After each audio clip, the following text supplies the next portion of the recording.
siguiente parte.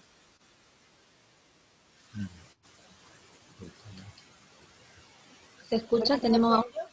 Buenas noches, sí, se escucha súper bien. Buenas Buenísimo. noches para todos. ¿Qué tal, profe Walter, profe Esther?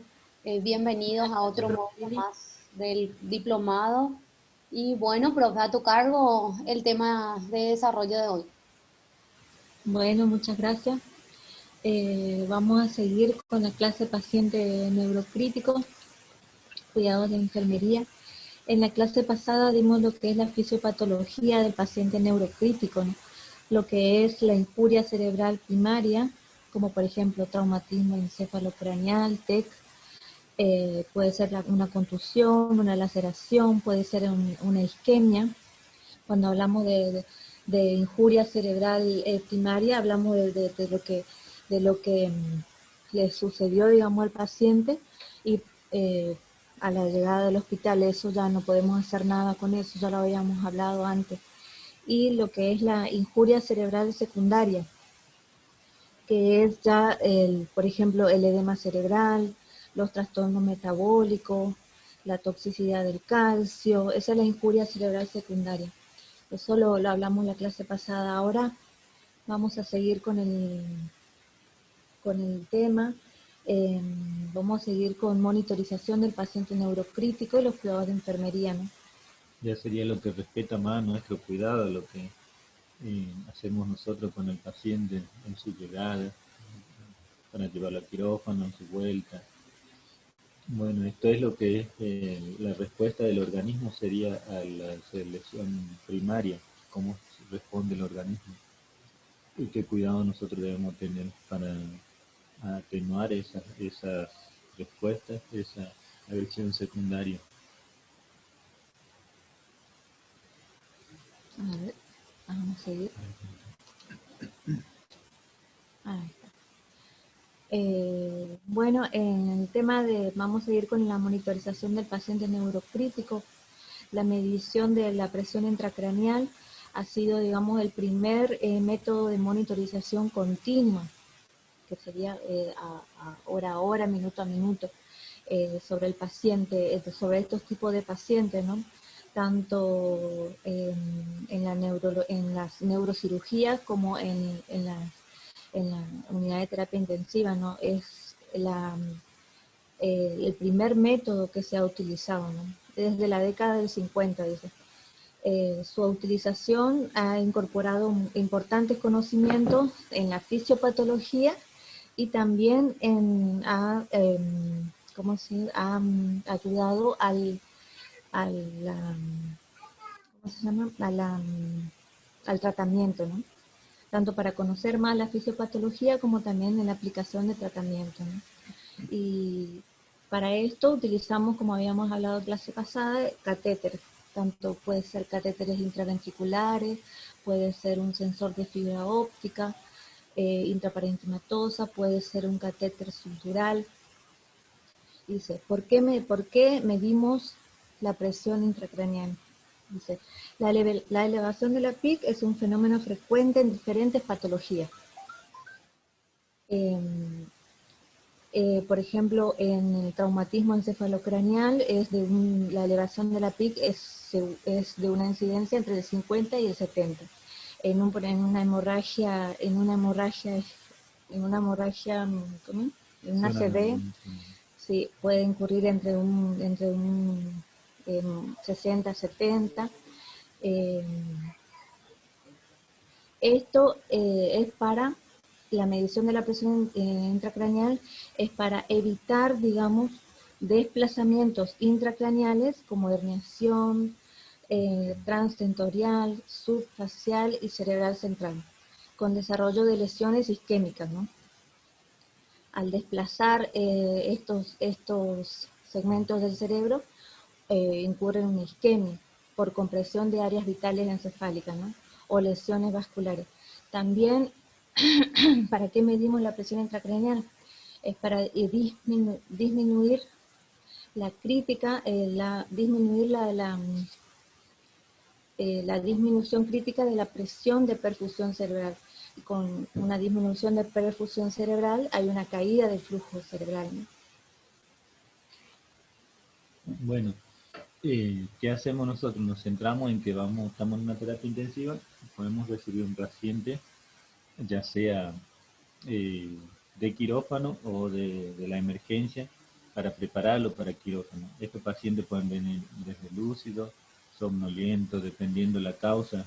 Tenemos pacientes, por ejemplo, con aneurisma, aneurismáticos, que vienen lúcidos con potencialmente grave, entonces necesitan una cirugía en cuanto se acondicionen los medios, digamos, eh, reglamentario sería obra social, todo, bueno, cuando se acondiciona, se programa la cirugía y se va a terapia intensiva porque es un paciente potencialmente grave.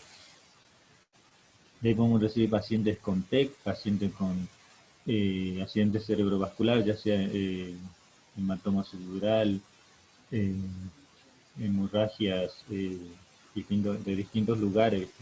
Entonces estos son pacientes críticos, necesitan una intervención urgente eh, para llevarlo a quirófano. Nosotros lo que hacemos, recibimos al paciente, lo valoramos, escala de Glasgow, medición de pupila, le colocamos un acceso periférico de buen calibre una vía venosa central y se lo prepara para quirófano. Entre eso el quirófano preparas el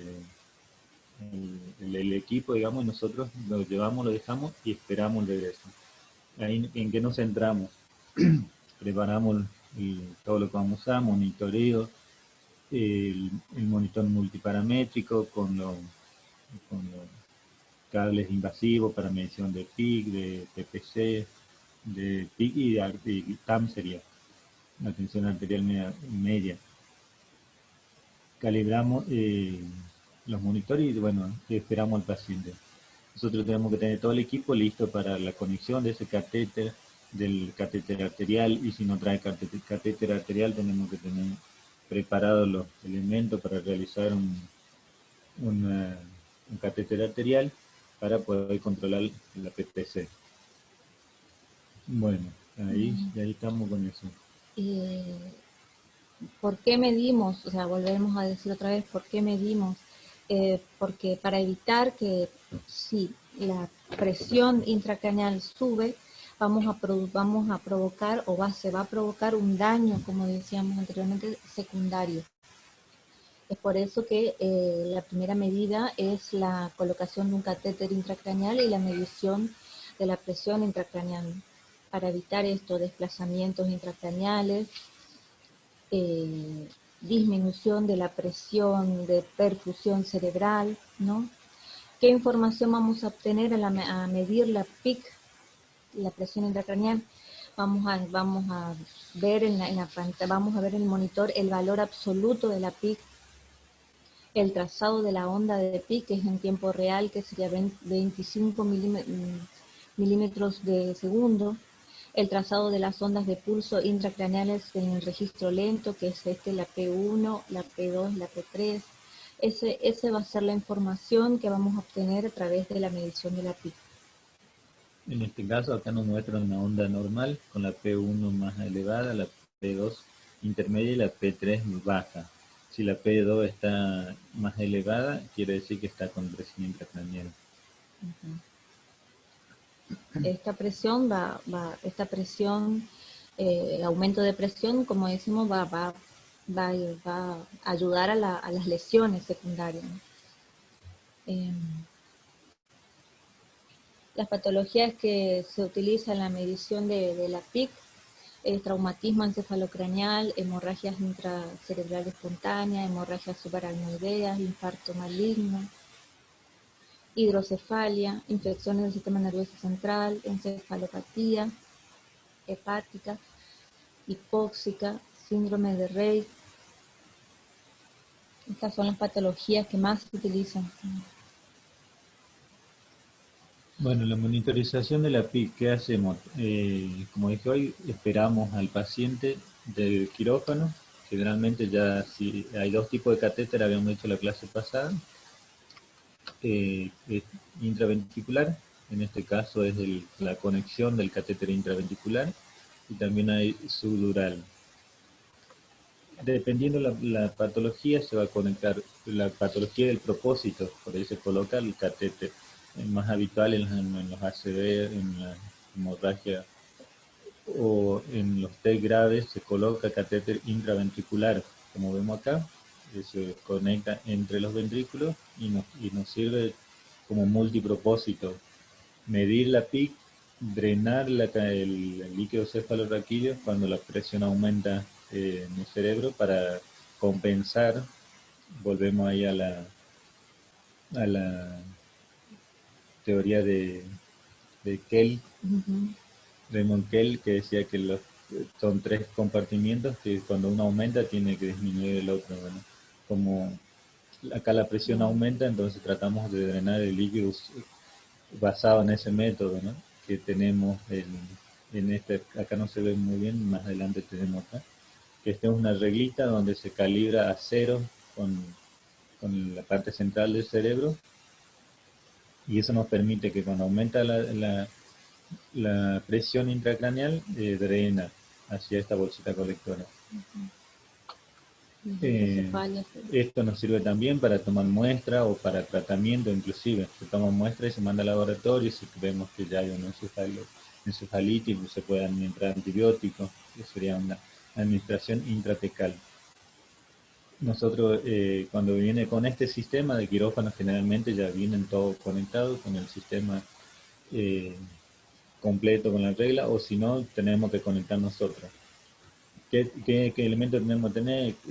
Un campito estéril, guante estéril, equipo de protección personal, perfus fisiológico, transductor de presión, gasas, un desinfectante, puede ser clorexidina al 2%, iodopovidona, inclusive alcohol, un desinfectante de alto nivel. Ya nosotros le había dicho, preparamos el monitor con el cable de transducción invasiva, que es donde nos permite conectar al transductor y que sea leído con el monitor, sería como en este caso estoy mostrando en esta parte. Bueno, esto todo se hace en método estéril, viene cerrado, generalmente viene con gasa, envuelto con gasa y cinta. Como se ve acá, nosotros ¿qué hacemos? Nos vestimos, a veces trabajamos entre dos enfermeros, uno nos asiste y tratamos de hacer lo más, método más estéril posible, con la mejor asepsia que podamos hacer. Tengamos en cuenta que esto es un catéter que va al cerebro, debemos cuidar al máximo de no contaminar y que tener todos los elementos necesarios para que una vez que conectemos no tengamos que desconectar para volver a añadir algo al circuito. Como ven, el circuito es cerrado, el catéter nosotros no hacemos lavado, pero sí vemos que acá se conecta a un fisiológico, lavado con un perfil y un fisiológico, como en este caso, que va conectado a esta parte del transductor. El transductor tiene al lado el cable que se conecta hacia el monitor. ¿Qué hacemos nosotros? No usamos este lavado, pero sí cuando viene el neurocirujano a controlar, a veces ve en el catéter que está un poco turbio, o puede haber un coagulito, y él utiliza para hacer un lavado. Nosotros ya lo dejamos conectado para ese caso, si él necesita lavar, que ya nos desconecte el circuito para hacer el lavado, si no use lo que está en el circuito. Generalmente se hace el lavado hacia afuera, digamos, aspirando, para no introducir nada hacia la parte del cerebro. Sería. Una vez que conectamos, le recibimos al paciente, lo conectamos al monitor, calibramos el monitor a cero para que nos dé una lectura correcta. La bolsa medimos, el cirujano nos indica qué altura le vamos a poner la bolsa. Generalmente se pone al cero con la regla y eso lo vamos controlando nosotros. De acuerdo al drenado, si drena mucho vamos subiendo el cero, o si drena poco y hay mucha presión, por ahí bajamos un poco del cero sería. Eso ya lo vamos a explicar un poquito más adelante. Y este es todo el circuito que se utiliza para la conexión, que ya viene así todo conectado. Nosotros lo que hacemos, conectamos en esta punta al catéter y acá al fisiológico. Sin heparina, nada, el fisiológico limpio. Acá se ven los otros tipos de catéter. ¿Qué hacemos? Cuando colocamos eso, nosotros tenemos que verificar que el paciente traiga un catéter arterial, como le dije hace rato.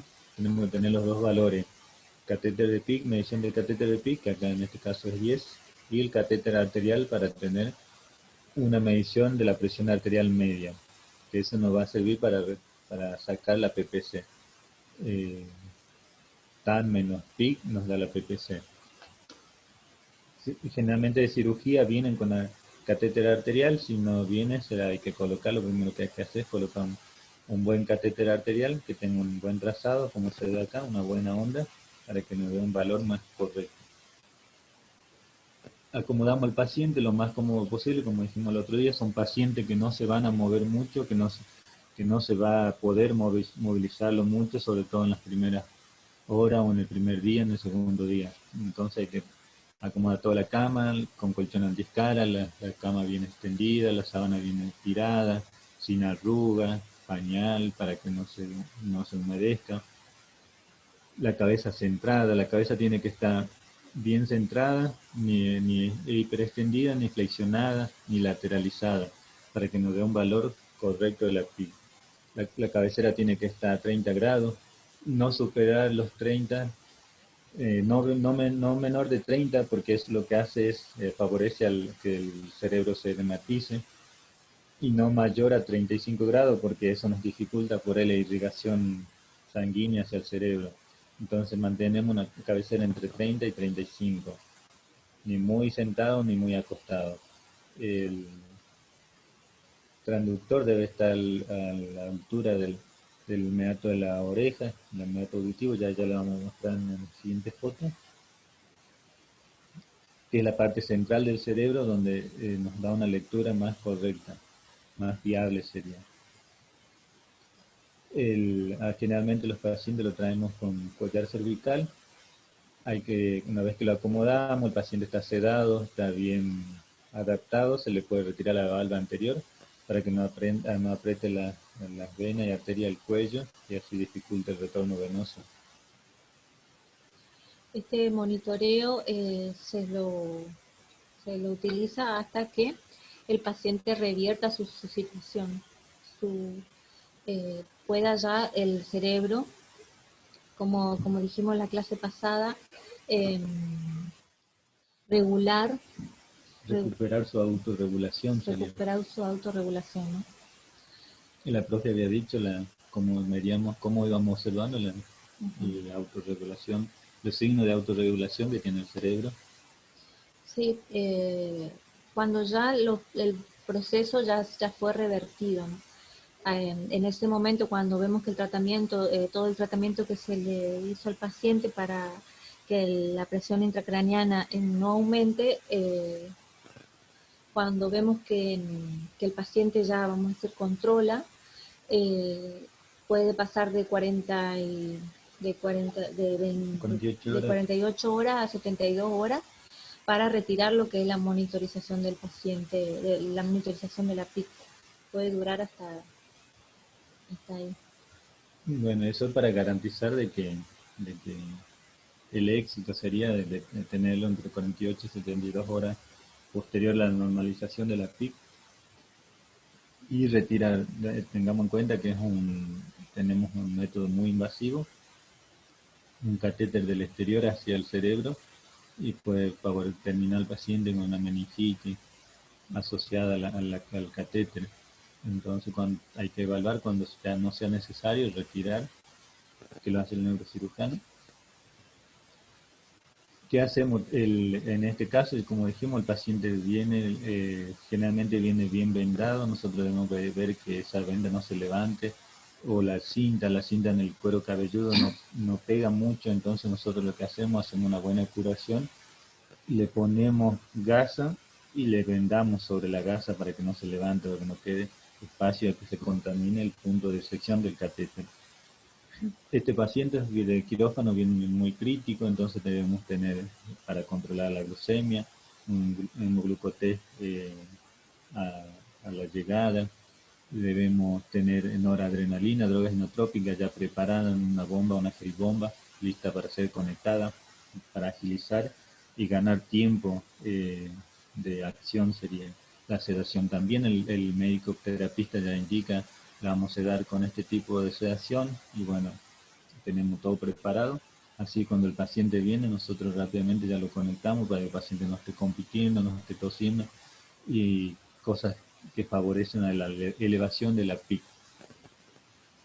La zona de inserción del catéter debe mantenerse limpio, como dijo el compañero. Debemos nosotros ver y revisar si no hay hemorragia. Por ahí en algunos casos hay pérdida de líquido cefalorraquídeo, debemos avisar al médico. Sí, son cuidados que inclusive pueden suceder todos los días. El catéter, como lo ponemos la venda por arriba y por ahí no se ve el punto de inserción, hay que revisar que la sutura esté bien colocada, que no se haya soltado, que no dé lugar a que el catéter se desplace, que entra y salga, que eso va a favorecer a la infección intracraneal. Todo método aséptico. Aparte, si ese catéter se desplaza, no nos va a dar una lectura fidedigna, nos va a hacer tomar conductas erróneas.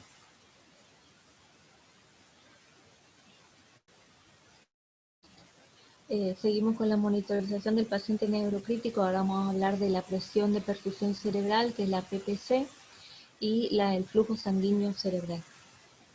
Bueno, ¿qué es la PPC? Acá están buenas. Presión de perfusión cerebral.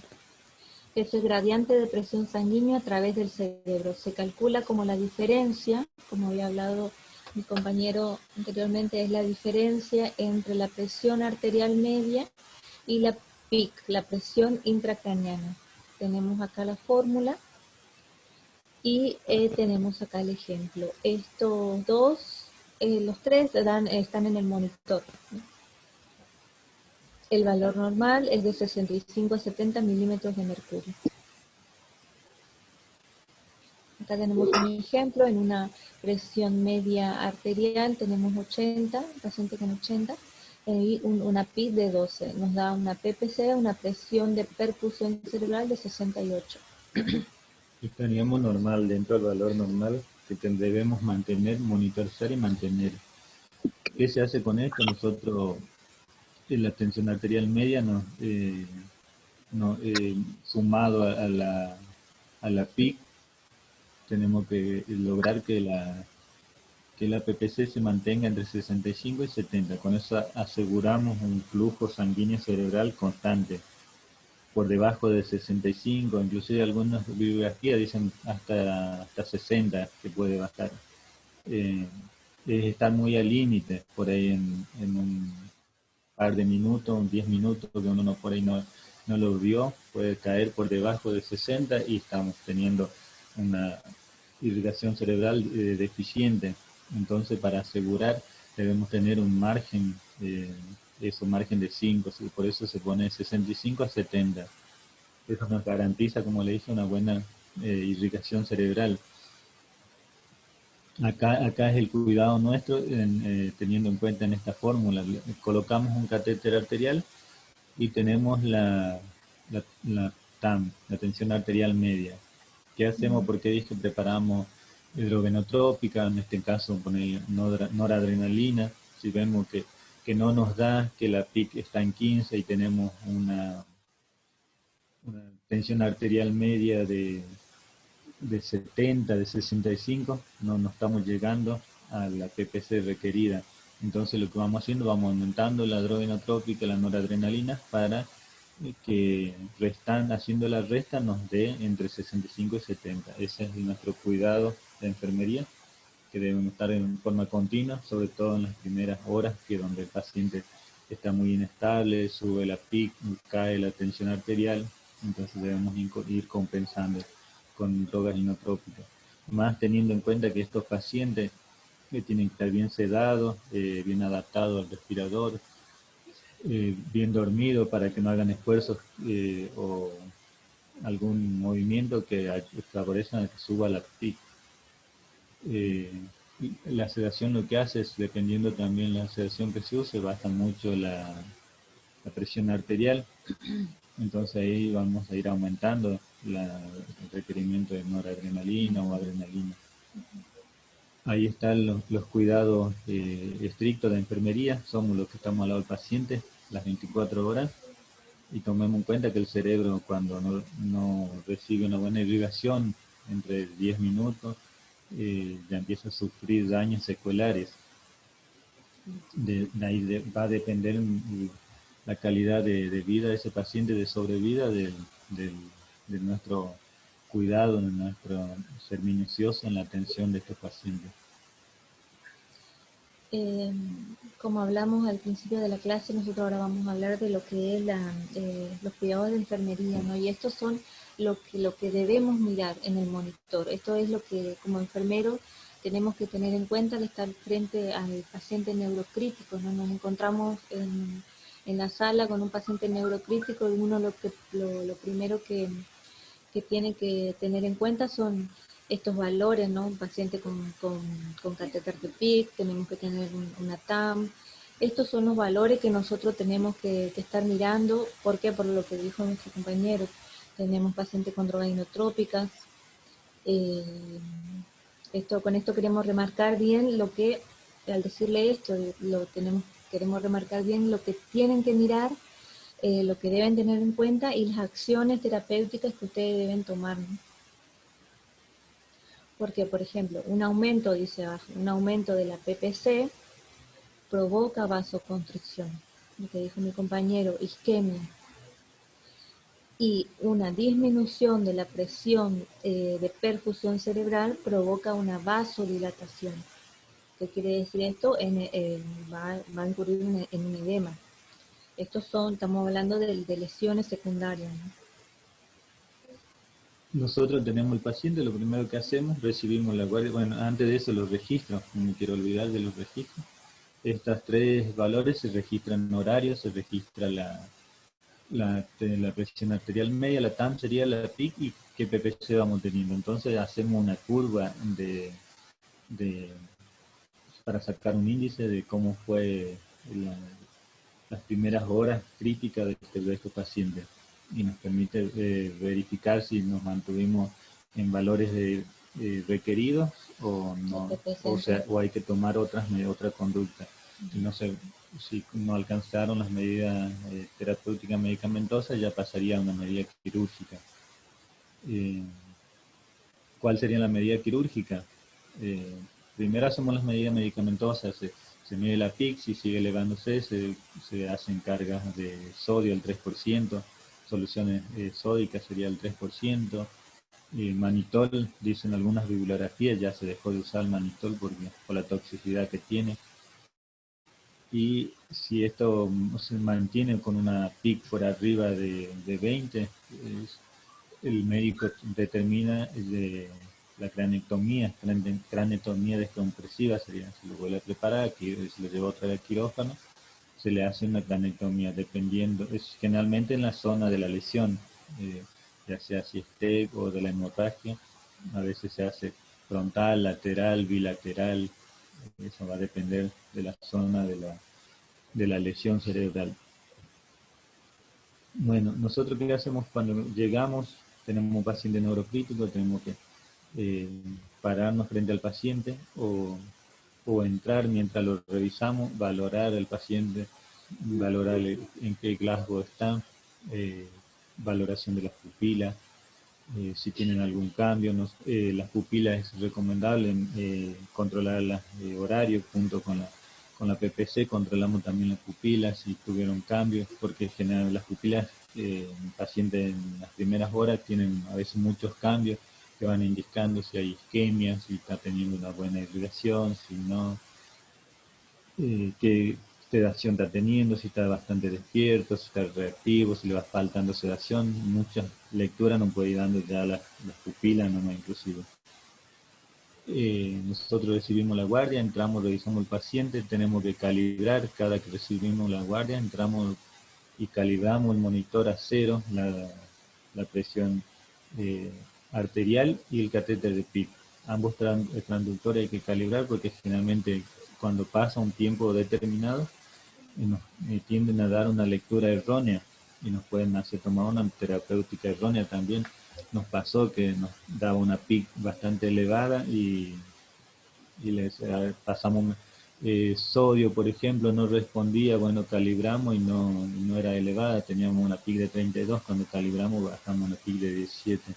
Entonces todos estos cuidados que hace a nosotros, a nuestra agilidad, digamos, y nuestra luz de qué puede estar ocurriendo y ir tomando medidas para que el paciente pueda recibir un tratamiento adecuado en tiempo y forma. Otras medidas que se utilizan es la saturación de oxígeno en sangre venosa del bulbo yugular. La saturación de oxígeno en la sangre venosa que drena del hemisferio cerebral permite inferir en la actividad metabólica cerebral en relación a la tasa de consumo cerebral. Da información intermitente o continua sobre el consumo de oxígeno global. Esto es un método económico que se puede hacer con un catéter central unilumen, se coloca por la yugular, hacia el bulbo yugular, tiene que quedar la punta del catéter.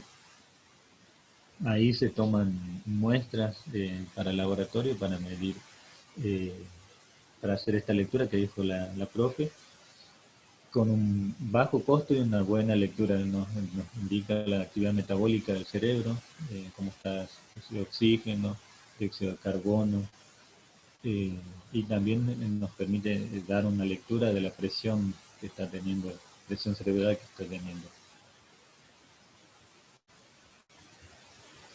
Otro monitoreo es el Doppler transcraneal, que mide la velocidad del flujo sanguíneo cerebral en los vasos sanguíneos cerebrales a nivel del polígono de Wills y sus ramas. Este es otro método que se utiliza de monitoreo, ¿no? En tiempos modernos estos son métodos nuevos que se utilizan y que dan una buena lectura. Nosotros antes no teníamos este tipo de monitoreo y no hace mucho llegó y bueno, nos ayuda mucho a ver qué flujo está teniendo y si está teniendo, esto nos indica si tenemos que tener a veces una presión arterial más elevada para garantizar el flujo o está teniendo un buen flujo sanguíneo y con una presión arterial media más baja alcanza.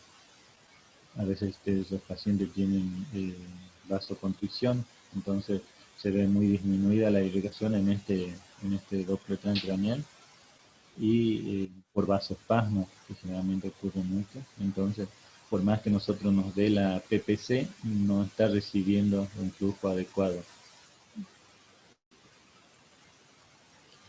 Bueno, ahora vamos a hablar del drenaje de líquido cefalorraquídeo, ¿no?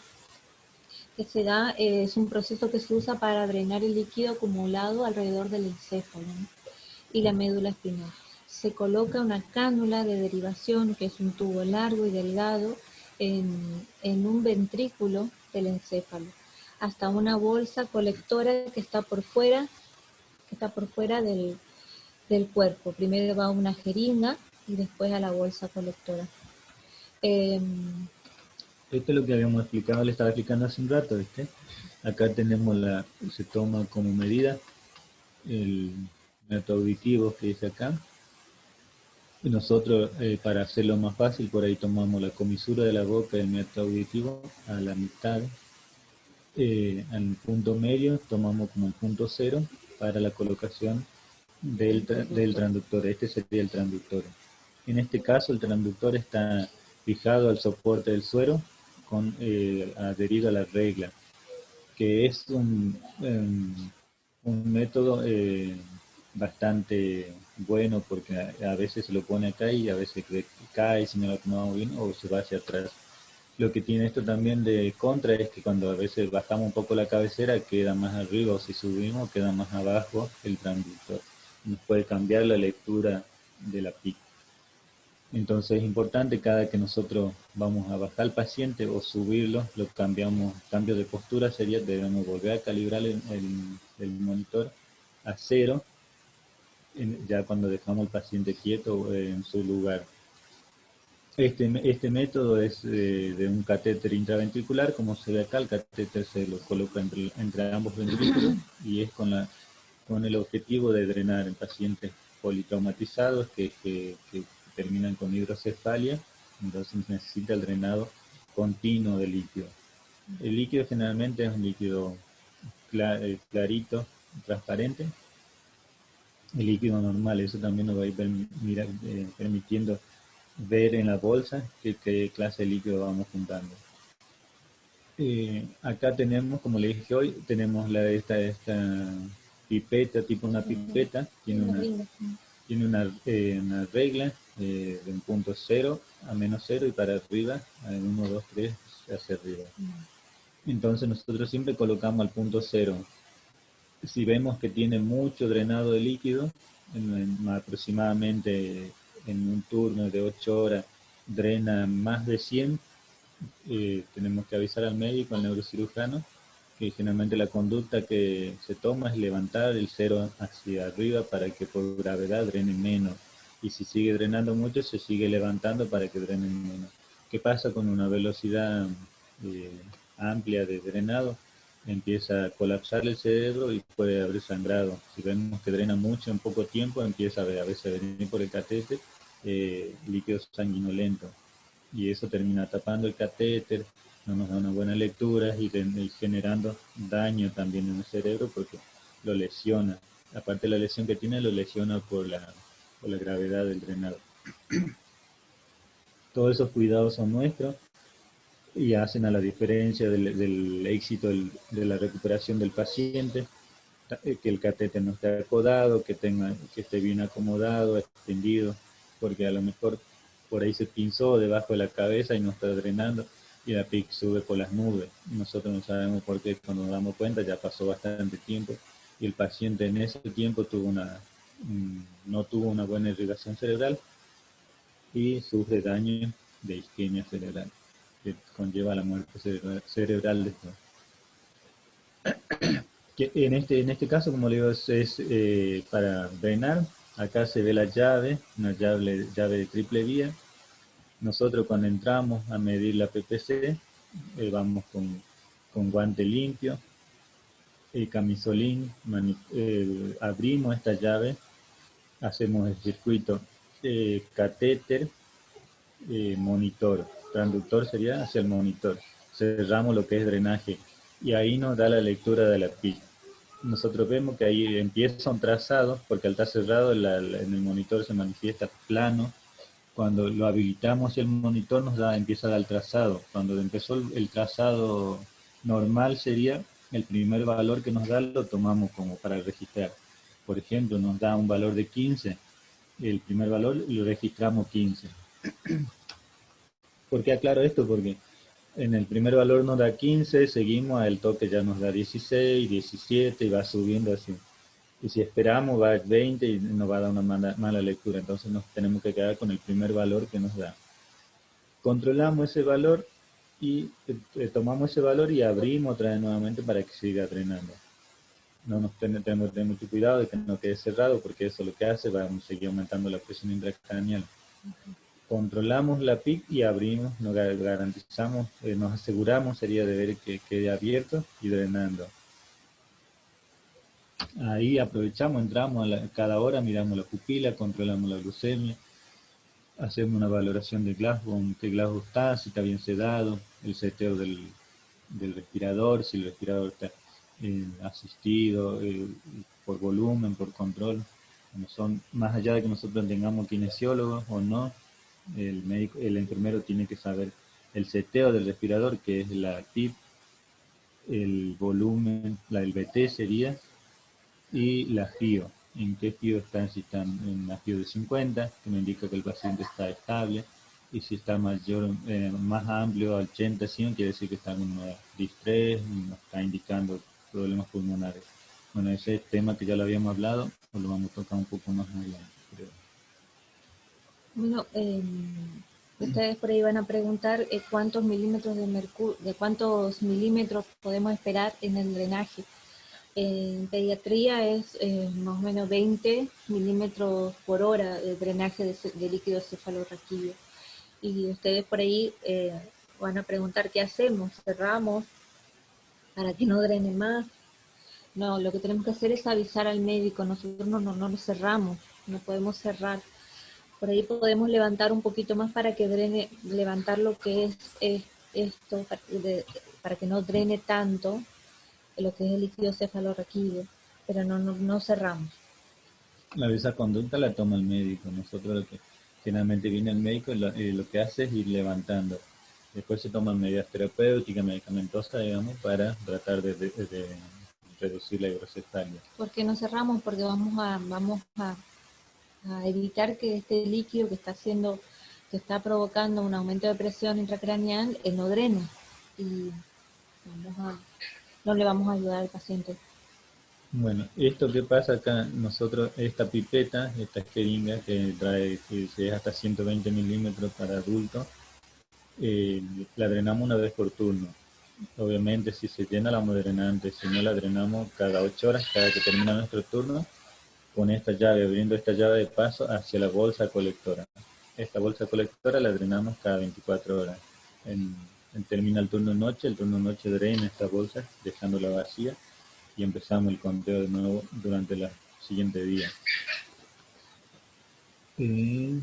Acá muestra la cabecera, cómo tiene que estar, como le decía hoy, el cuello. Acá dice 45 grados, es una foto que ya no corresponde al grado, sería, como le decía hoy, una cabecera por debajo de 30 favorece al edema cerebral y por arriba de 35 podemos estar dificultando por gravedad que tenga una buena irrigación sanguínea al cerebro. Entonces debemos ser cuidadosos en eso. Vemos la cabeza recta, ni hiperextendida, ni muy flexionada, en una posición correcta, tampoco lateralizada, porque eso por ahí hace a que las venas del cuello se compriman y impida un buen retorno venoso cerebral. Bueno, acá ya está. Cuidado de enfermería en el sistema de drenaje ventricular externo. Bueno, nivelar el sistema. Generalmente el doctor va a poner la medida que quiere, la medida de donde él quiere que esté el cero. Hacer el cero con el punto de referencia igual al meato auditivo externo. Acá tenemos una fotito cómo se hace la medida en general con el pérfuno a cero al meato auditivo. La altura es igual a la presión de drenaje indicado por el médico. Como le digo, si lo levanta un poquito más a esta altura, va a drenar menos. Por eso el doctor pone cero, para que drene lo adecuado, ¿no? Poner el paciente en decúbito supino, con la cabecera de la cama elevada de 30 a 45 grados, si no está contraindicado, ¿no? 30 grados era lo ideal. Evitar flexiones laterales del cuello. Manipular el sistema lo menos posible y extremar las condiciones de asepsia. Lavado de manos y guantes estériles. Nosotros jamás desconectamos lo que es el circuito, ¿no? Jamás lo desconectamos. Para movilizar o trasladar al paciente debemos cerrar el sistema y ponerlo al lado de la cama del paciente. Vuelvo a decir, no desconectamos. Y volver, cuando llegamos al lugar donde va a ser trasladado, volver a hacer el ajuste a cero, ¿no? Mantener a cero el dispositivo de colector a la altura del pabellón auricular, ¿no? Vigilar la permeabilidad del sistema, que esté drenando, ¿no? Siempre, y si no, lo avisamos al médico, ¿no? Evitamos acodamientos, abrimos las llaves. Cuando trasladamos a un paciente, como dice la profe, cerramos y ponemos al lado de la cabeza al paciente el sistema este de regla y la jeringa. No debemos tener en cuenta eso, que por ahí lo ponemos en la panza, por ahí lo ponemos entre las piernas, se contamina, un sector más sucio y puede favorecer a que se estire el catéter y salga o le produzca dolor al paciente. Eh, es muy importante cerrar las llaves cuando vamos a mover al paciente, ni que queden por muy arriba, porque al quererlo trasladar bajamos la cabecera. Eso, si no está cerrado, vamos a hacer que entre el líquido que estaba en el circuito hacia el cerebro, o a lo contrario, si desconectamos y ponemos muy abajo, puede hacer un drenaje brusco donde produce una lesión, como decíamos hoy, que cuando está muy por debajo hace un vacío y va a producir un sangrado y un daño cerebral agregado a nuestro mal manejo. Llegamos al lugar rápidamente, lo primero que tenemos que hacer es tratar de calibrar y abrir nuevamente, más si venía con un flujo abundante de drenado. Quiere decir que si un tiempo que tiene cerrado, la PIC va a empezar a subir y va a empezar a caer la PPC. Anotar la cantidad característica del líquido drenado por turno. Generalmente el líquido cefalorraquídeo es cristalino. Si no drena, comprobar la posición de las llaves, posible acodamiento y si no, avisar al médico. Vaciar la jeringa, la bolsa colectora cuando esté lleno, a sus 3/4 partes la bolsa, ¿no? Que si vemos que está más de 3/4 partes lleno, tenemos que vaciarlo, ¿no? O cada 24 horas. Vigilar y curar el punto de inserción cada 24 horas y siempre que el apósito esté manchado o despegado. El drenaje permanecerá abierto excepto por orden médica. Prevenir el posible riesgo de colapso ventricular avisando al intensivista si drena más de 20 milímetros hora. Avisamos y el médico va a hacer lo que tenga que hacer. Nosotros no cerramos. Si se obstruye, no aspirar ni infundir soluciones.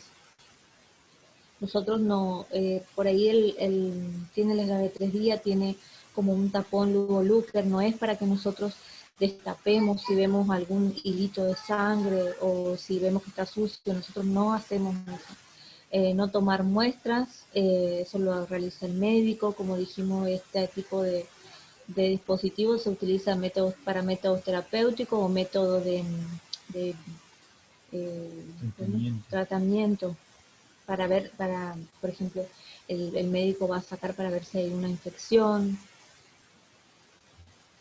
Inclusive a veces en el líquido que se manda al laboratorio a anatomía patológica, histología, y bueno, dependiendo de los resultados, inclusive se puede hacer tratamientos, se llama intratical, creo que lo dije, pasa antibiótico a través del catéter, pero eso también lo hace el médico, tratamiento invasivo sería. Es probable que el paciente, aparte del drenaje para mí, traiga drenajes en el lecho quirúrgico, o sea, por debajo de la herida de corte, para drenar el líquido que se pueda llegar a acumular entre la piel y la parte ósea. También hay que tener mucho cuidado con esos drenajes, ver las características, el sangrado, si es sangre, si es lavado, sanguinolento, y siempre avisar al médico las características, porque por ahí puede haber quedado una arteria fisurada, cortada y el paciente sigue sangrando, sigue acumulando líquidos. Nosotros estamos atentos a esto, tomamos medidas a tiempo, le avisamos al médico, puede entrar al quirófano nuevamente para una cauterización de esa arteria o vena que esté fisurada. Los drenajes que trae generalmente no lo desechamos hasta el siguiente día cuando viene el médico al primer control para que vea las características. Después de eso sí, ya los desechamos nosotros, los cambiamos. Esos serían drenajes de lecho quirúrgico, que no es lo mismo que un drenaje intracraneal. Estos están, como le dije, entre la piel y la parte ósea para drenar lo que se junta de la herida quirúrgica. ¿Cuánto dura un catéter? Un catéter intracraneal se lo deja 10 días. Si el paciente requiere más de ese tiempo, se hace el recambio de catéter. Para eso necesitamos llevarlo al quirófano, baño prequirúrgico, rasurado del cabello y lo llevamos al quirófano. Eso sería para un recambio de catéter. En el recambio de catéter se toma muestra de punta de catéter, en el quirófano sería, y se manda también para cultivo. Eh, Generalmente no puede requerir tanto tiempo un catéter, pero sí hay unos test graves que son muy complicados si superan los 10 días, los 20 días, y se va cambiando cada 10 días los catéteres. en el caso del niño por una hidrocefalia, este tipo de catéter que es para drenar líquido cefalorraquídeo puede estar hasta mes y después a pasar a una interna. Claro, cuando persiste la hidrocefalia, a veces le lleva mucho tiempo al paciente, que son los daños seculares que le queda, a veces le queda por mucho tiempo más, un año, 2 años, o por el resto de su vida, que termina colocando un catéter que se llama catéter ventrículo peritoneal, que va de entre el ventrículo en el cerebro, baja por el cuello hacia la parte peritoneo, sería hacia el abdomen, con válvulas de regulación. Esas válvulas se activan, se abren, sería cuando la presión aumenta bastante a cierto punto en el intracraneal. Esas válvulas abren y permiten el drenado del líquido para compensar. Eh, y eso también lleva su tiempo de recambio.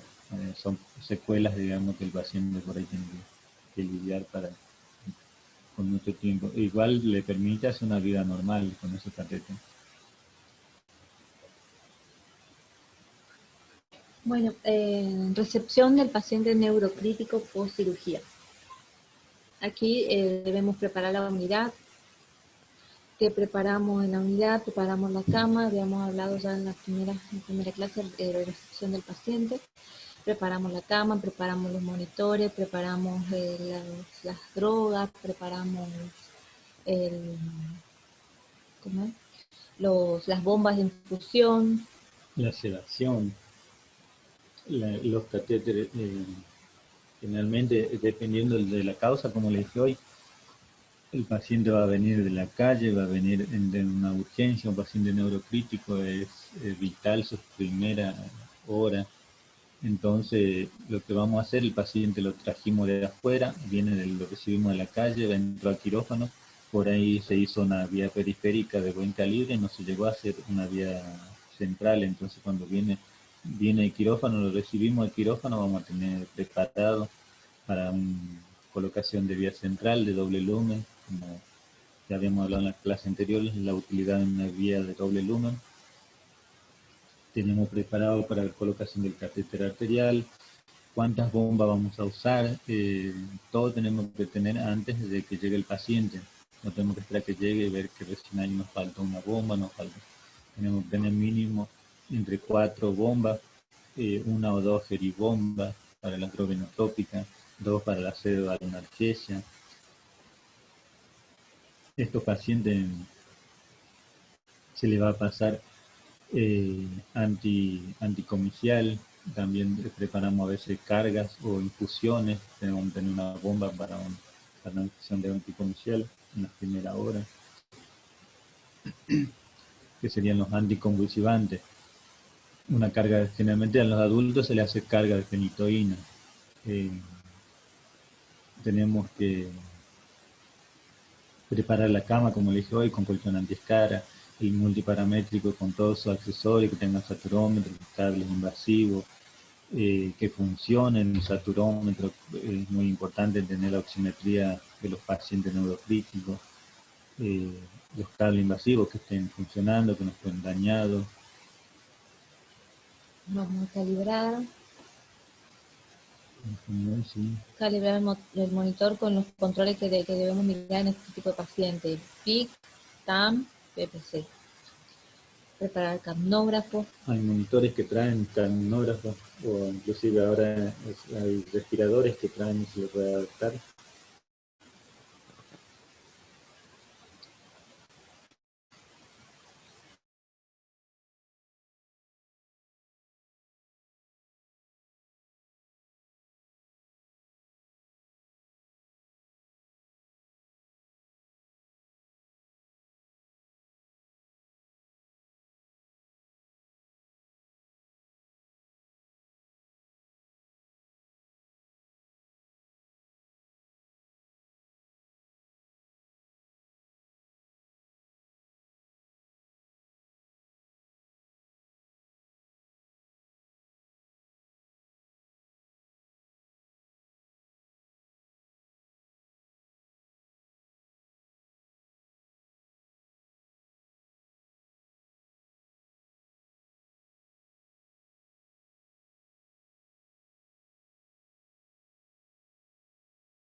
Hola, hola.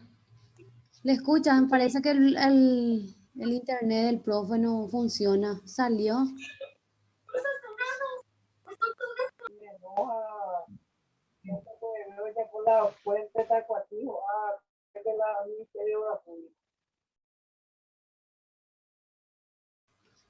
Hola, hola, buenas noches.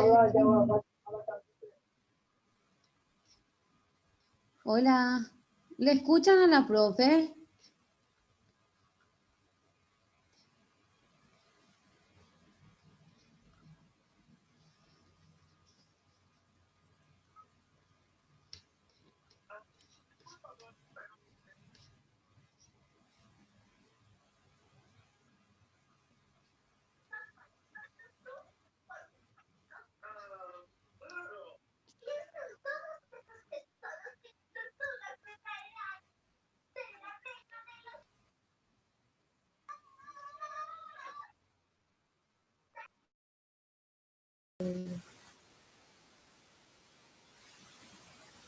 ¿Me escucha?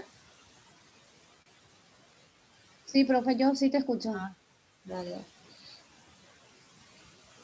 Bueno, habíamos quedado en que lo conectamos al monitor multiparamétrico, ya lo acomodamos al paciente, controlamos la glucemia, vemos el sondaje nasogástrico, si tiene, no tiene, si no tiene, le colocamos por ahí, de quirófano no vienen, con sonda nasogástrica le colocamos, si nosotros no llegamos a colocarlo para mandarle, a la vuelta le colocamos una buena sonda de un buen calibre para, como es para drenar el contenido gástrico, tiene una sonda de buen calibre.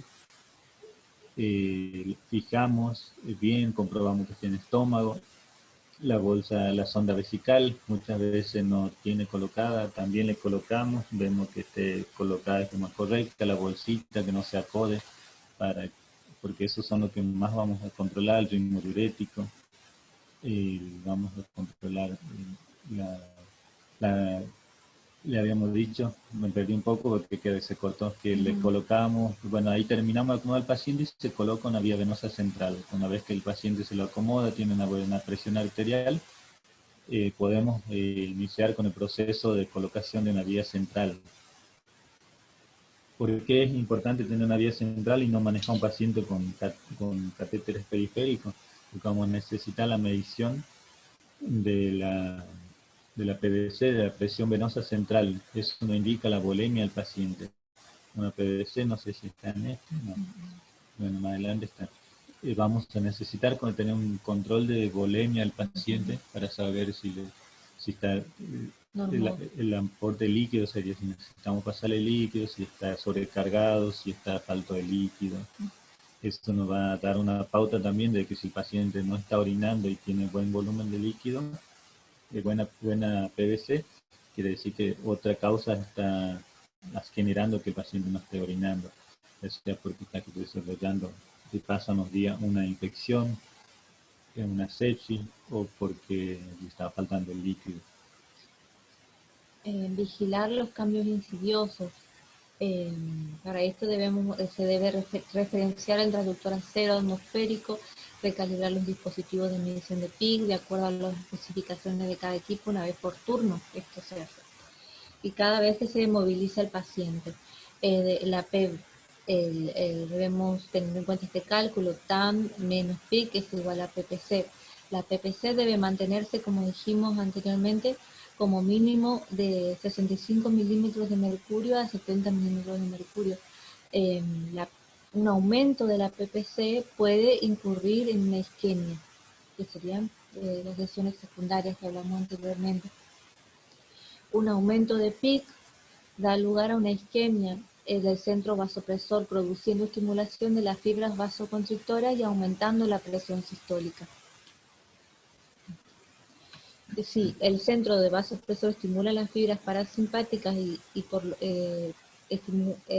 centro vasopresor estimula las fibras parasimpáticas y por lo tanto hay un enlentecimiento de la frecuencia cardíaca, una disminución de la frecuencia cardíaca. Estos son los cambios que nosotros debemos estar atentos, ¿no?, a estos cambios.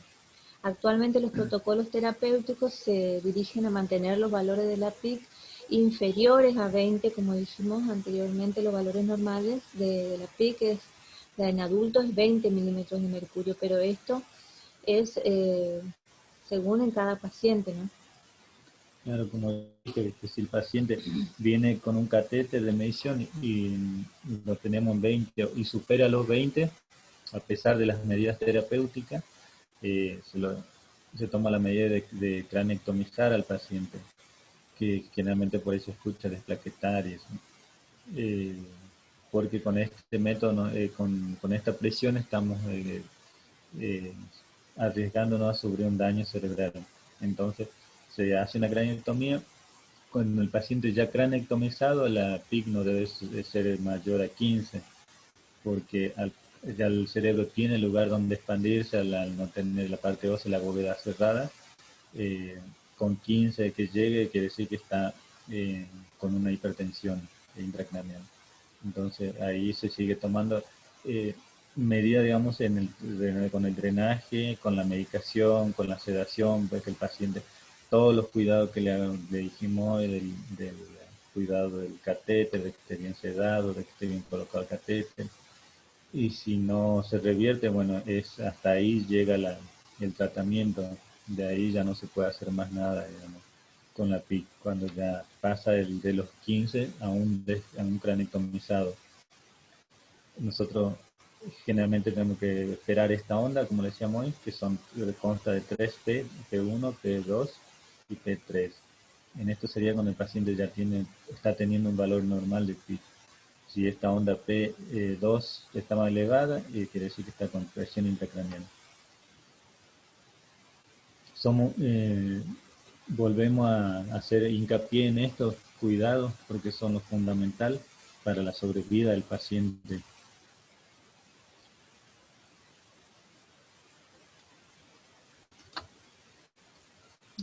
Seguimos. Seguimos con el posicionamiento del paciente, la escala de Glasgow, debemos continuar midiéndole hora a hora, cambios pupilares, control farmacológico con fármacos del vómito, control con fármacos de las convulsiones, control de glucemia también es horario. La temperatura debemos mantener al paciente normotérmico, evitar la hipoxia, y el control debe ser horario y todo registrar. Acá, ¿qué hacemos con el Glasgow? Por ahí el Glasgow nos indica una de las escalas que se usa para ver que el paciente esté bien adaptado, sería el respirador, y no esté compitiendo, lo que haga que favorezca subir la PIC. Los cambios pupilares, el ritmo diurético, por ahí nos indicando también que el paciente está sufriendo daño cerebral, entonces las pupilas empiezan a ser más midriáticas y ritmo diurético amplio, orina en 1000-1500 horas. Eso quiere decir que el cerebro ya está quemándose. Por eso toda acción que nosotros podamos ir viendo nos va a indicar qué ir haciendo a tiempo. A los pacientes se les indica antiemético para que no tengan náuseas, no hagan esfuerzo. Generalmente metoclopramida cada 6 horas para asegurar que el paciente no tenga náusea, vómito. Náusea por el esfuerzo, vómito por la broncoaspiración, que dijimos, el cuidado de los pacientes ventilados, la glucemia, el control de las convulsiones. Se le inicia, como le dije hace un rato, cargas de anticomiciales y se pone de profilaxis. Se puede usar fenitoína, levetiracetam, fenobarbital. Inclusive el fenobarbital se usa en infusiones cuando al paciente se le hace un electroencefalograma y se ve que está en estatus convulsivo, se indica infusiones de fenobarbital. Y si no, se le dan comprimido. Hay distintos tipos de convulsiones. Uno puede ver las convulsiones tónico-clónicas, que uno lo ve convulsionar al paciente, ahí uno le revisa las pupilas el, los ojos también, la mirada es hacia arriba, con una dilatación de pupila. Eso indica que el paciente está convulsionando. Por ahí uno tiende a confundir cuando el paciente está con bacteremia. El paciente hace una bacteremia y a veces se cree, ahí siempre en la terapia, es la discusión, ¿convulsionó o está con bacteremia? Bueno, si hace una bacteremia, enseguida puede hacer una bacteremia con 37,5 de temperatura y al ratito, a los 5 o 10 minutos le controlamos y tiene 38 y 39. Entonces nosotros tenemos que conocer las diferencias, si es una bacteremia, que luego subió la temperatura, o si fue una convulsión puede ser parcial, solo con los signos pupilares, o microconvulsiones, las convulsiones, estatus convulsivos, que se dice que son convulsiones que no las vemos, pero se las lee con el electroencefalograma. Entonces, por ahí está espástico, ¿sí? Claro, las que más vemos por ahí son las que hacen tónico-clónica, donde No es moverse. se lo ve moverse, sacudirse en la cama, flexionar los brazos. Entonces, como profilaxis se hace, o si está en estatus convulsivo, se le hace infusión continua de anticonvulsivo. La glucemia es un control que lo hacemos cada hora. Inclusive si tenemos un valor muy por debajo, se hace cada 10, cada 20 minutos hasta alcanzar los valores requeridos. En este caso, en los pacientes neurocríticos, nosotros lo tenemos por arriba de 140 y menor a 300. ¿Por qué por arriba de 140? Porque si el paciente lo tenemos con una glucemia normal, en un paciente normal que es de 70, lo mínimo, hasta el siguiente control, que puede pasar una hora, el paciente puede haber bajado su glucemia a 40, 30 y sufrir más daño cerebral, porque el cerebro, como le dijimos en la clase anterior, se alimenta de oxígeno y glucosa. No le debe faltar ninguna de esas dos cosas, si no, no sobrevive. Por eso es un control minucioso de la glucemia, que se hace con un hemoglucotés, controles periféricos, y también 1 o 2 veces por día con control por laboratorio. Mantener al paciente normotérmico, a veces en caso de pediatría, por lo general se toma una temperatura central, horario. Evitamos, acá dice evitar la hipoxia. ¿Cómo podemos evitar la hipoxia? Mantener la vía aérea permeable, por ejemplo. Control horario es nosotros un dicho que usamos, lo que no está escrito no está hecho, así que uno de lo que tenemos que hacer en enfermería es anotar. Todo lo que tiene que estar registrado, horario, en forma horaria. Como dijimos en la clase anterior, en lo que era más la fisiopatología, hay daños locales y sistémicos, y que se retroalimentaba, donde habíamos mostrado la figura donde se retroalimenta el daño. En ese caso tenemos daño pulmonar, que puede ser de estrés respiratorio, de un síndrome de epilepsia agudo, atelectasia. Entonces debemos estar atentos a que el tubo esté colocado en forma correcta. El tubo rotraqueal sería en forma correcta, que no esté muy retirado ni muy adentro, que le habíamos dicho que hay que hacerle una marca, que esté permeable el tubo, saber leer del monitor cuando la alarma indica que está teniendo secreciones, que está haciendo presión y nos está indicando que está teniendo secreciones, que necesita ser aspirado. Lo podemos aspirar nosotros con método estéril, o si tenemos kinesiólogos, se le avisa para que lo venga a aspirar. La posición del paciente, que no esté muy acostado, como decíamos hoy, aparte de favorecer al edema cerebral, si la cabecera está muy baja, también favorece a que los pulmones no se puedan expandir correctamente y termine con una atelectasia. Todo esto son cuidados nuestros, nosotros a veces lo higienizamos y no le levantamos la cabecera a la altura correcta y le estamos generando un daño.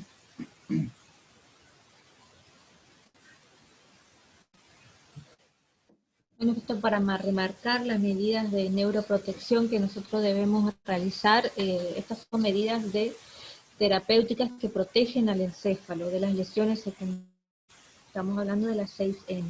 Debemos mantener el normotérmico,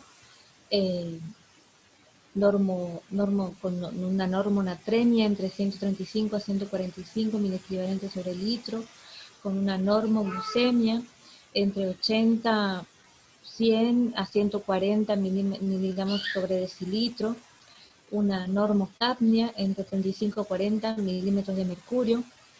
Esto vamos a medir a través de un capnógrafo. Con una normoxemia, que es una presión de oxígeno en sangre, sería de 90%, con una saturación de oxígeno mayor a 95%, y una normovolemia, que es una presión venosa central de 10 a 12 centímetros de agua, ¿no? Estas son, como le dije, son las 6N, son las medidas que vamos a nosotros a realizar para favorecer a la neuroprotección, ¿no? Y para que el paciente revierta su cuadro.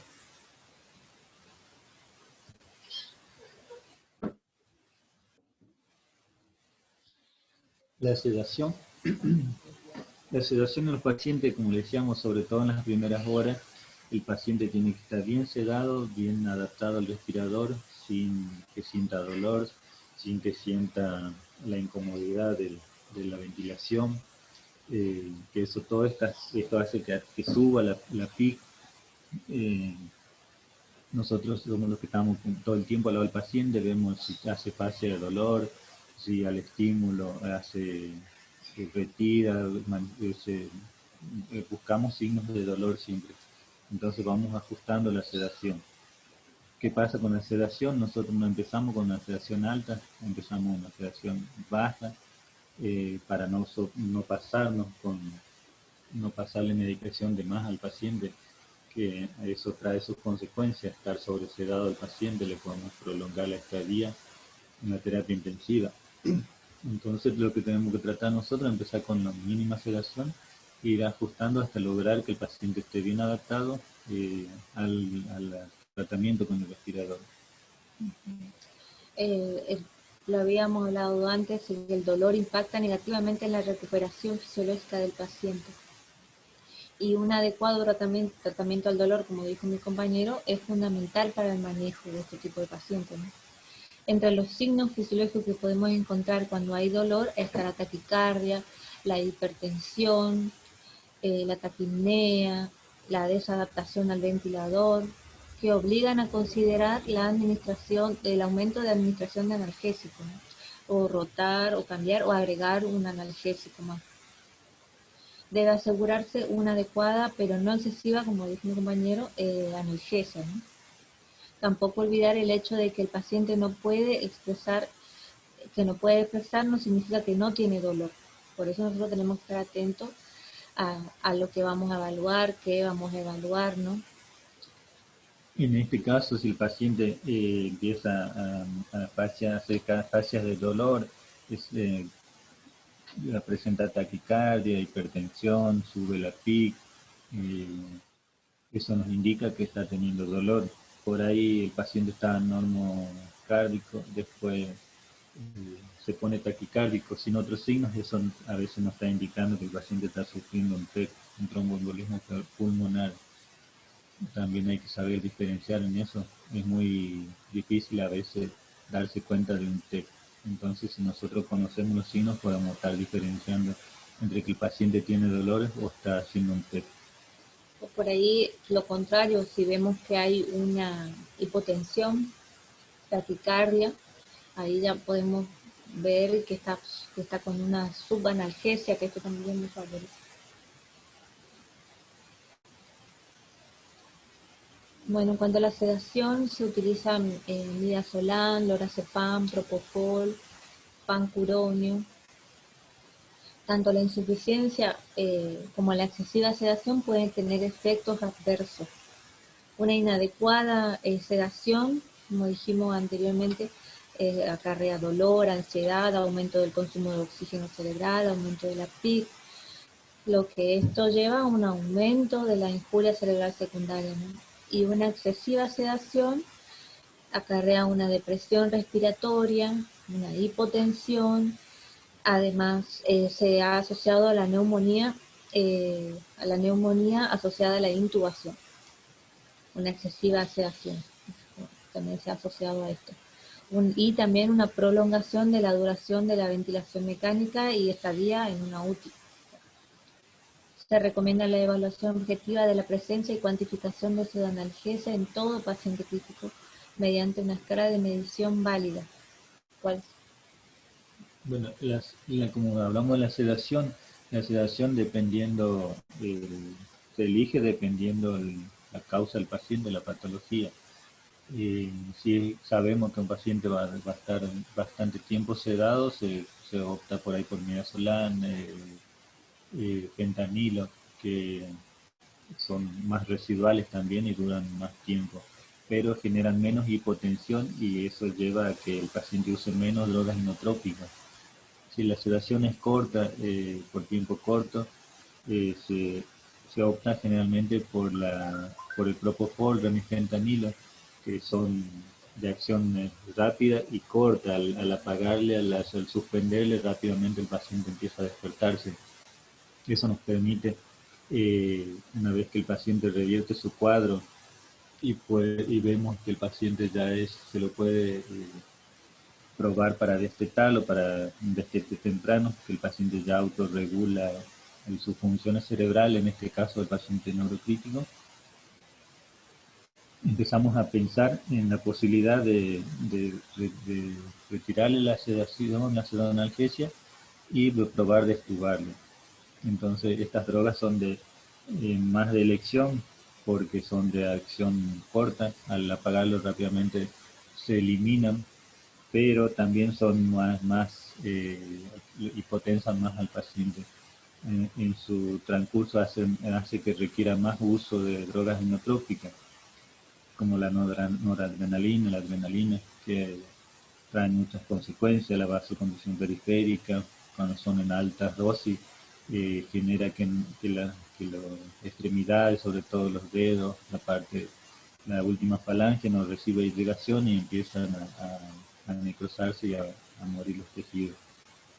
Son todos pro y contra que uno tiene que ir controlando. Entonces, como le decíamos, una vez que el paciente revirtió su cuadro, empezamos todos los días a probar. Se lo despierta, se evalúa el patrón respiratorio, si va a aguantar, si no va a aguantar, se hace una placa de control, cómo respondió a esa respiración con soporte o respiración total, digamos, solo, se lo saca el respirador momentáneamente. Y si llevó mucho día internado, bueno, se le hace un tiempo a la tarde, un tiempo a la mañana, un tiempo a la tarde, hasta que el paciente respira por sí solo y se le puede retirar. Como dijimos, se recomienda una evaluación continua, objetiva, ¿no?, de la pseudoanalgesia. Podemos utilizar una escala de medición que se llama escala de RASS, escala de agitación, sedación de Rickman. Las escalas de valoración de sedación son instrumentos subjetivos que en general miden la respuesta del paciente a la estimulación que nosotros le damos, la auditiva o física, a través de la observación. Nosotros observamos cómo reacciona, ¿no?, a la estimulación. La más utilizada, como dijimos, la RASS. Esta escala, a diferencia de otras, contempla el componente agitación también. Por lo general, nuestro objetivo es mantener a los pacientes en un RASS de entre 0 y -1, es decir, cómodo, tranquilo y colaborador. Acá tenemos la escala de RASS. Eso, por lo general, tratamos de mantenerlo en este rango. Cuando el paciente, en la primera hora del paciente neurocrítico, generalmente lo tenemos hasta que controlamos la PIC, tratamos de tener en RASS de -4, bien, una sedación profunda, donde el paciente no responda a estímulo y no haga que suba la PIC en esos sentidos. Cuando vamos viendo que el paciente va revertiendo, tenemos que llevarlo a una RAS de -1 o de 0 para poderlo estubar.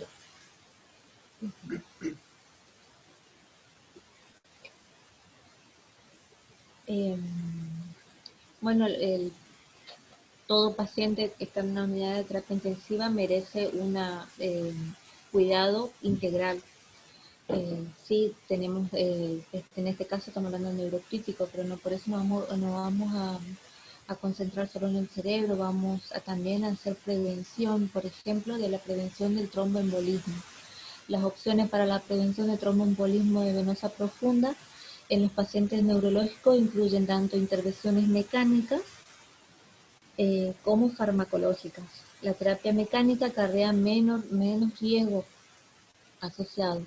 Los dispositivos de compresión secuencial deben ser utilizados cuando el paciente no pueda recibir terapia farmacológica, como por ejemplo la heparina, o como coadyuvante también puede ser la compresión secuencial. En este caso, sabemos que el paciente fue intervenido, tiene una lesión cerebral, y si nosotros lo anticoagulamos, esa herida va a volver a sangrar y vamos a volver otra vez a un cuadro de PIC elevada, o como un daño primario otra vez, que le generamos un sangrado. Entonces debemos saber qué medicación estamos administrando, siempre para qué sirve. Podemos ver que por ahí se indica ya por protocolo, digamos, en general se indican las UCI, heparina, enoxaparina, algún anticoagulante, algún antiagregante, y nosotros debemos saber qué efecto tiene y qué daño le vamos a ocasionar si estamos pasando. Entonces por ahí le decimos al médico que se descuidó, no se dio cuenta que indicó como protocolo a todo paciente postrado, le indicó heparina y nosotros vamos y le pasamos a ese paciente. Entonces nosotros le decimos, doctor, suspéndale la indicación porque por ahí viene otro enfermero nuevo o que no sea muy conocedor del tema, puede aplicarle y le estamos generando daño. El lavadito de la TAM también. Hay como protocolo también, como dice la profe, se pariniza el fisiológico de lavado de la catéter arterial para que no genere, para que no se tape. Y con eso, y con un presurizador, mantenemos permeable ese catéter. Pero en estos pacientes no debemos anticoagular la solución, porque al tomar muestras arteriales debemos lavar después, y ahí vamos en el lavado con ese fisio y le vamos introduciendo anticoagulantes y el paciente termina sangrando. También pasa con la gente que técnico de diálisis, ellos usan mucha heparina para que no se le tape el circuito y terminan a veces pasándole mucha cantidad de anticoagulantes. Nosotros como cuidador del paciente debemos tener todos esos cuidados. Si el paciente dializa, ver que preguntarle al técnico y avisarle que cuánto está usando heparina, que no use heparina en lo menos posible. Entonces nosotros como método para esta terapia, para evitar la trombosis venosa profunda, hacemos el vendaje compresivo de lo distal a lo proximal, de la punta de los pies hacia la rodilla sería, con vendas elásticas, y también de los 4 miembros, serían inferiores y superiores, se le coloca 4 horas y se le vuelve a retirar por 4 horas y así. Generalmente eso lo hace kinesiología, y si no tenemos kinesiología lo hacemos nosotros. Eso evita, favorece al retorno venoso. Sería. La cabecera de la cama, ya lo hablamos anteriormente, varios estudios han demostrado que la cabecera de 30 a 45 grados puede reducir la incidencia de reflujo gastroesofágico en pacientes ventilados mecánicamente, ¿no? Y reducción de las tasas de neumonía en nosocomial. La cama de plano horizontal a 30 grados resulta una disminución de la PIC, ya que facilita el drenaje venoso del cerebro, mientras que la PPC y el flujo sanguíneo cerebral y la oxigenación cerebral venosa global y regional no se ve afectada. Si no se ve afectada, bueno, el cabecera 30 a 45 grados está Perfecto. Posoperatorio de hematoma subdural subagudo o crónico deben estar con la cama a 0 grados. Eso es posoperatorio. Posoperatorio de hematoma subdural, como decía ahí. Es el único caso que tenemos al paciente neurocrítico con la cabecera a 0 grados. ¿Por qué, ¿Por qué hacemos esto? Para evitar neumoencéfalo. Esto se tiene generalmente al paciente postoperatorio entre 6 y poco más de 6 horas. Generalmente después se hace una tomografía y bueno, ahí se empieza a levantar de a poco la cabecera. Ya 10 grados se va levantando de poquito hasta levantarlo a 30 grados. Pero las primeras 6 horas tiene que estar a 0 grados. Sería, ¿qué es el neumoencéfalo? La entrada de aire al cerebro, que eso produce un dolor terrible porque aumenta la presión intracraneal y el paciente a veces son con pocas sedaciones, este tipo de pacientes postoperatorio de hematoma subdural y están despiertos y les produce una tremenda cefalea que el paciente manifiesta.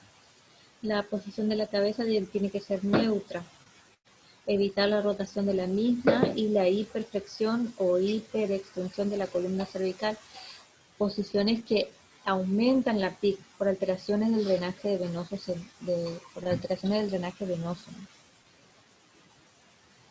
la prevención de úlceras por estrés, que esta patología está relacionada con la isquemia y la acidosis tisular. La isquemia reduce la capacidad de la mucosa gástrica para neutralizar el ácido clorhídrico que penetra en los tejidos y genera la acumulación de protones, acidificación y la acidificación de la mucosa y la ulceración, ¿no? Tiene una incidencia del 1 al 2%, la hemorragia digestiva por úlceras tiene una incidencia de 1,2%, una mortalidad causada por shock hemorrágico del 50%, ¿no? Factores de riesgo, ventilación mecánica, uso de vasopresores, ayuno enteral, antecedentes de hemorragia digestiva alta, manejo con anticoagulantes, terapéuticos. Estos son los factores de riesgo, ¿no?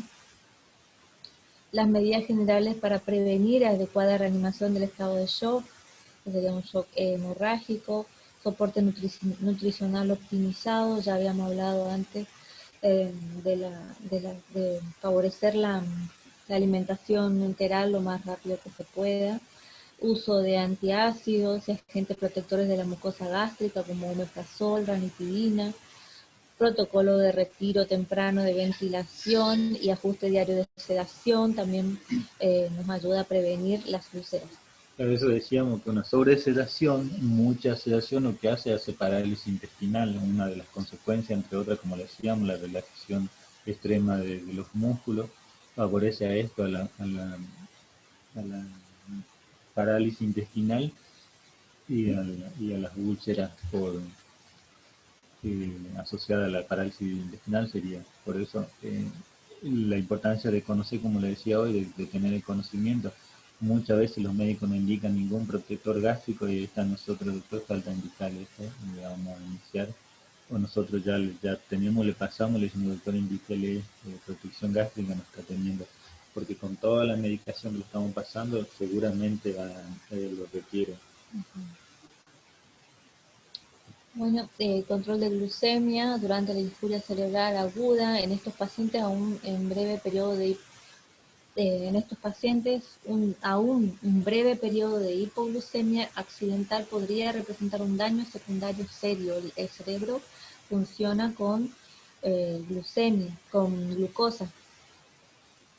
Si se realizan celosos esfuerzos para reducir los niveles séricos de glucosa, se pueden reducir la disponibilidad de este combustible celular en el momento preciso que el cerebro lesionado lo necesite. La hiperglucemia es frecuente durante la infuria cerebral aguda.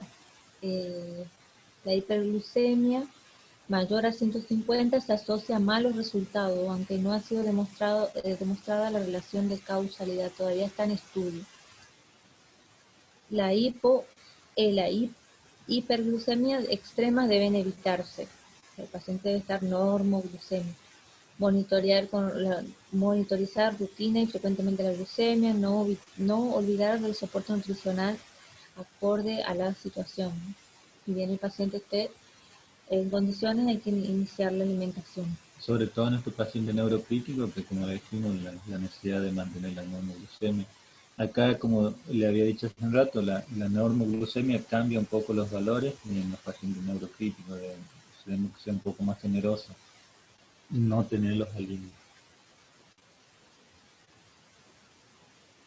Bueno, otra vez remarcar lo que es la alimentación, que en un hay que favorecer el comienzo temprano de la alimentación integral, que es un componente clave en el cuidado de los pacientes críticos, ya que incrementa el flujo sanguíneo mesentérico, manteniendo la integridad de la mucosa intestinal, promoviendo la motilidad el peristaltismo gastrointestinal. Por otra parte, como dijimos, el cerebro es incapaz de almacenar glucosa. Su fuente primaria de energía depende de la provisión constante por la circulación cerebral para mantener un adecuado metabolismo basal. Eso es lo que por ahí ponemos y hacemos hincapié en este tema, porque muchas veces nosotros colgamos la alimentación y como es una solución más espesa, gotea un ratito y después nos gotea por mucho tiempo. Y si no somos alertos en ese tema, a veces puede pasar 8 horas y no pasó nada de alimentación, solo está colgada ahí. Tenemos que saber ver que esté permeable la sonda nasogástrica, que esté colocada correctamente como dijimos y que tenga una buena altura como para que no deje de gotear. Si la alimentación la tenemos colgada en el soporte, en el portazuero y está muy bajo, enseguida deja de gotear y no pasa nada. Después se tapa la sonda y el paciente no se está alimentando. Entonces no lo estamos ayudando de esa parte. Ahora se está priorizando el uso de bombas volumétricas para garantizar la infusión continua de la alimentación. Por ahí parece algo menos importante, pero en los últimos tiempos se dice que la alimentación es inclusive más importante que la misma medicación. Así que fíjense ustedes lo importante que es para el organismo nutrirse de forma correcta, ya que está requiriendo más energía luchando con una patología. Bueno, se valora a través del nutricionista, hay una valoración por nutricionista, elegir la administración enteral o parenteral dependiendo de la condición clínica de cada paciente, comenzar un aporte nutricional dentro de las 24 48 horas siguientes, si se puede. A los siguientes 2 o 3 días ir aumentando, creo que esto se va aumentando más a los 2 días, ¿no? Ya se va Claro, aumentando. eso dicen distintas bibliografías, dicen distintos horarios. El tema es que el paciente antes de los 3 días ya tenga una alimentación plena, sería dosis plena, que nosotros en adultos, por ejemplo, es 84 mililitros hora, que se va aumentando progresivamente, porque si de una le ponemos a volumen alto, el paciente empieza le va a tener una intolerancia, una diarrea y le terminamos haciendo más daño. Ya la hemos explicado en nutrición. Si la alimentación gástrica no es tolerada, ver si se puede hacer una alimentación post-pilórica. Vigilar una adecuada posición de la sonda, como siempre, antes de iniciar una alimentación enteral debemos comprobar la posición correcta de la sonda nasogástrica, eh, controlar la distensión abdominal, por ahí el paciente no está tolerando, si hay emesis, elevar la cabecera del paciente mientras se está administrando la nutrición. Todos esos son los cuidados. Los otros puntos a no olvidar son la ubicación del tubo traqueal para una correcta oxigenación del paciente. El tubo traqueal debe estar colocado en medio de la cavidad oral, perpendicular al plano de la cara y debidamente fijado para evitar desplazamiento. La higiene bucal también a no olvidar, cuidado de la sonda de los catéteres. Todo eso, el paciente es todo, es un todo, ¿no? En un paciente neurocrítico, que en este caso un desplazamiento de tubo, una reintubación, le generamos más daño, entonces por eso y ser hincapié en lo cuidadoso que debemos ser en la fijación del tubo, en la presión CAS del balón en un acaponamiento, que no esté desinflada para evitar filtrado, la higiene bucal, por si hay filtrado se pincha el balón, que no esté la cavidad oral lo más limpio posible, y sin abundantes secreciones, que no haga lago faríngeo. Y bueno, la lección, como una frase que quise poner para finalizar, de Florence Nightingale, la lección práctica más importante que debe darse a una enfermera es enseñarle qué debe observar, cómo observarlo, qué síntomas indican mejora, cuál es lo contrario, cuáles son los importantes, cuáles no, cuáles son las consecuencias de la desatención y qué tipo de desatención. Eso lo dijo Florence Nightingale, ya hace 150 años. Y muchas gracias. Si tienen alguna pregunta, lo pueden ir haciendo acá en el chat. Acá hay una pregunta. Antes de nada, lo que quería remarcarles es la importancia que tenemos los enfermeros en el cuidado del paciente, la incidencia en la recuperación o en el fracaso del paciente. El médico viene, hace el tratamiento, las indicaciones, se va, no conoce por ahí tan minuciosamente al paciente, somos nosotros los que estamos ahí y por ahí se puede confundir, le decimos, mire doctor, esto es así, esto es así, entonces a veces viene nomás, nos tira una indicación y le decimos, doc, el paciente está así, no le parece que, y bueno, ahí, sí, entonces los médicos se afianzan mucho en nosotros en la terapia intensiva cuando ven que el enfermero es bien entrenado, vienen, nos consultan, ¿qué te parece si hacemos así? ¿Cómo va? Entonces, de acuerdo a lo que nosotros le estamos brindando, la información que le estamos transmitiendo, son las buenas conductas que se puede tomar en un paciente.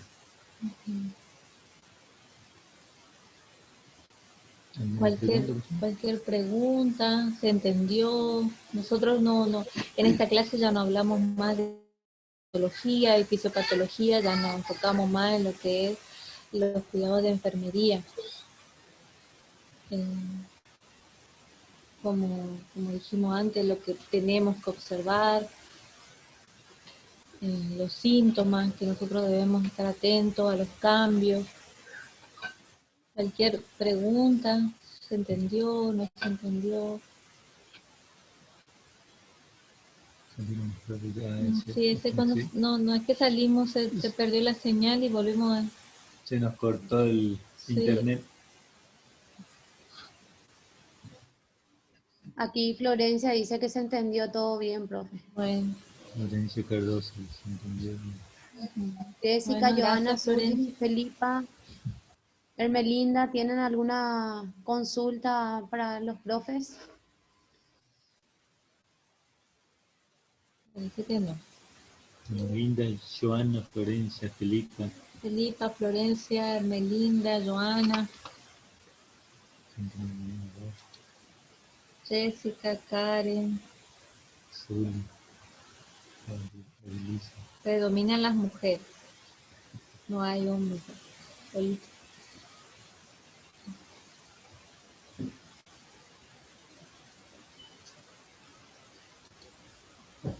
Creo que tienen frío, profe. Llegó el Aquí frío, hace también está mucho muy frío. Está. Bueno, Felipa dice, ninguna pregunta, profe, se entendió todo muy bien. Suji dice, gracias, súper buena la clase. Y no hay ninguna consulta, profe, de igual manera, si surge alguna consulta, pueden escribir en el grupo o escribirme a mí, entonces yo te paso, profe, y tengo ningún podemos... problema de contestar. Sí, si quieren hacer alguna parte que no se haya entendido o que haya que ser más específico. Estos son temas muy largos y tratamos de ir por la parte más práctica y enfermería. Igual por cada tema otra vez se puede hablar mucho, entonces por ahí quedan algunas cositas colgadas, pero es por lo que son amplios. Cada tema de enfermería se hace amplio si lo hablamos en su totalidad. Así es, profe. La verdad que abordaron los temas más importantes y Y súper bien, claro, profe. Yo también a la par estoy estudiando con ustedes Sí, sí, y sí. muchísimas gracias, profe. Nos vemos en la próxima Ya clase, si tiene Dios ahí. quiere. Buenas noches Así para es, profe. todos, buen descanso. Buenas noches. Igualmente, profe. Buen descanso a todos y nos vemos en una próxima oportunidad, Bueno, profe. muchas Muchas gracias. gracias. Hasta luego. Chao, chao. Hasta luego, chao, chao.